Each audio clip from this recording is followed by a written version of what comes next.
Biliardo klubų valdymui yra sukurta speciali tarifikacijos sistema. Tai restorano valdymo sistemos AirKeeper dalis, kuris suteikia galimybę automatiškai apskaičiuoti pasirinktos paslaugos laiko kainą pagal galiojančius tarifus. Šis sprendimas yra skirtas įmonėms teikiančioms paslaugas, kurių kaina priklauso nuo naudojimosi jomis laiko. Pavyzdžiui, biliardo ir boulingo klubams, saunoms, soliariumams ir kitoms. Tarifikacijos sistema gali funkcionuoti kaip restorano valdymo sistemos AirKeeper dalis. Šis sprendimas yra naudingas įmonėms, kurios naudojasi AirKeeper programiniais paketais, nes duomenys suvedami pagrindinėme kompiuteryje, o biliardo stalų ir boulingo takelių valdymas vykdomas kasose. Jeigu tam tikro tipo paslaugų kainos skiriasi, sistema leidžia sukurti skirtingas įvairių paslaugų tarifų grupės. O jeigu žaidimo minutės kaina priklauso nuo paros laiko, savaitės dienos ar konkrečios datos, galima sudarinėti skirtingų grafikų taikymo planus.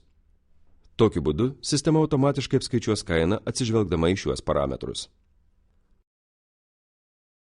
Naudojantis sistema, operatorius gali atidaryti ir uždaryti biliardo stalus. Sistema suteikia galimybę kasoje valdyti virš biliardo stalo įrengto apšvietimo įjungimą ir išjungimą. Tam prie kompiuterinės kasos prijungiamas biliardo stalų apšvietimo valdymo įrenginys, kurio pagalba kasoje pasirinkus biliardo paslaugą ir išsirinkus biliardo stalo numerį, virš jo automatiškai įjungiama šviesa. Įdiegus šią sistemą, klientai norimą žaidimą gali užsisakyti konkrečiai pinigų sumai arba pageidaujamai laiko trukmei.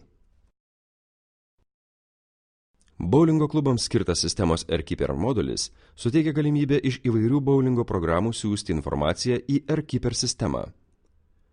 Tai ypač patogu, nes klientams pateikiama bendra sąskaita už gėrimus, maistą, suteiktas žaidimo paslaugas. Biliardo ir boulingo tarifikacijos sistema padeda išvengti apskaitos klaidų ir pasiekti maksimalaus žaidimų įrangos panaudojimo efektyvumo. Biliardo ir boulingo klubų valdymo sistema naudojasi